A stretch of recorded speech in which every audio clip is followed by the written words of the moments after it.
Today's July 25th, 2022, and we're 34-day mark on this seeded Zenith Zoysia grass, and we're just going to take a look kind of where we are at the progress, and we're going to be doing some mowing today. All right, we're just going to start off on this side over here. This is the side where we had a little bit of a washout, and you can see the grass is still coming in pretty good, but it is thin compared to the rest of the yard, which no big deal. This may take just a little bit longer to thicken up, but overall, since it's a spreading type grass, no need to broadcast any more seed. I mean, you could if you wanted to, then you're back to square one with your watering, and we're about to transition into a little bit more deeper infrequent watering. Then as we move to this side, it starts to look really nice. Got really thick areas in certain areas, still got a few thin areas, but that I guarantee will be filled in before the end of the summertime. And then you've got some areas like this that are super thick. So that's just one example. If you wanted to go out with a higher seed rate, that's what you would expect to get, is a quicker establishment, but of course you're going to spend more money doing it. Got a few weeds out here, a lot of spurge, maybe not a lot, but as I'm mowing today, I'm going to go through and I'm going to actually be pulling these weeds up. So this spurge, you can just get all these little legs together and it'll pop right up. And then what I do is I'll throw them in front of the mower, and then I'll run the mower over top of them. Got a few broadleafs in here, nothing really too worrisome, nothing that's going to be hard to control. Got some crabgrass in here, very little crabgrass. You can do the same thing with this. Since the dirt's so wet, it'll pull right up. And that's what we're going to be doing today, is pulling a few weeds and doing some mowing. Then we got some nut sedge in here. And this is the hillside of the walkout basement. And I'm pleasantly surprised on it because we've had some torrential rainstorms even before the seed had actually germinated. So don't look like we had hardly any washout at all.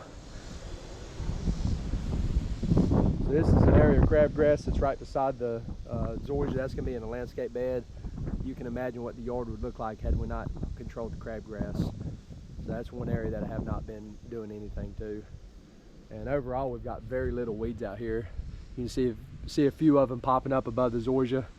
We're going to pull them up as we mow and try to get those out of here.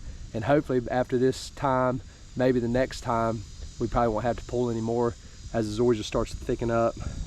Just take a look at some of the zoysia here, see what you'd expect at day 34. You can see it starting to branch. We got 3 or 4 branches on that one, and eventually those branches will lay down and they'll actually put a root down and tack, and that's really what's going to start your spreading.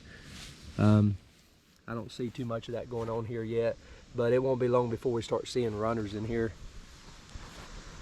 You'll get a little bit of this black mildew looking stuff on the dirt. I don't really worry too much about that. That's just from keeping it excessively wet for so long.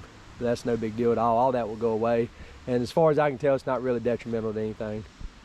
So we're going to be running this mower on the lowest setting we have today. If you had a push type reel mower, it'd probably be a lot better, just because it's lighter footprint, sharper blades, cleaner cut, and you don't have that vacuum effect that you'll get from this mower, sucking up all the pebbles and little pieces of compost and sticks and stuff like that, dulling your blades.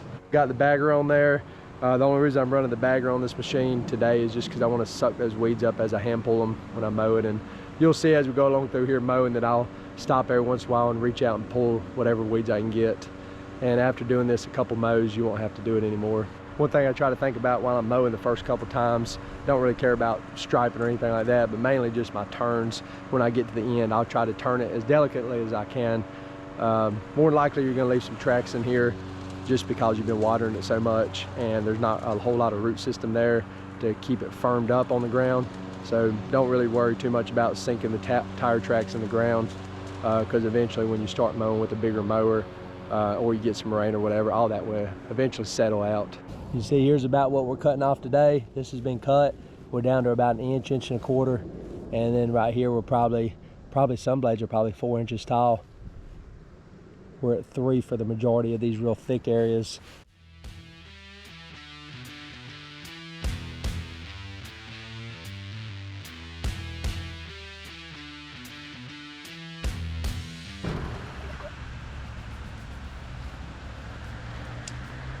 Well, I forgot to put the bagger on, so let me go get that.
seen a few comments about mowing and the fact that, you know, it looks like it doesn't really need to be mowed.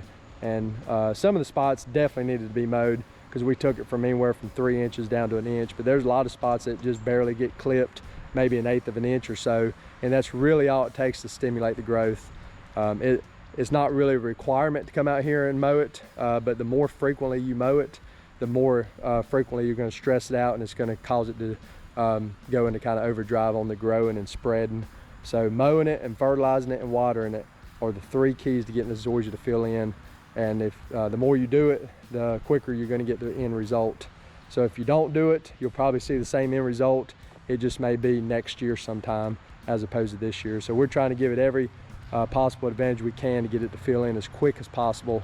And if you really had the time, you could come out here and mow it every other day. I just don't really have that kind of time. But I'll try to get started mowing it a little bit more frequently than what I have. And we're going to continue with the weekly fertilizer applications. So I'm going to continue to run the irrigation as normal. I haven't really changed any of the watering habits yet. Basically just exactly like what we were doing for initial seeding. Still running it between 3 and 4 times a day, just whatever it takes, just kind of keep the ground a little bit moist because that root system's still very undeveloped. So that's where we're at for day 34. Well, here's the final product. I always like to run the irrigation after I finish mowing, just to help alleviate any stress. I mean, it's pretty hot out here. I think we're mid-90s all this week and a little bit of rain in the forecast. Appreciate y'all watching. If you got any questions or comments, just leave them below and I'll try to answer them.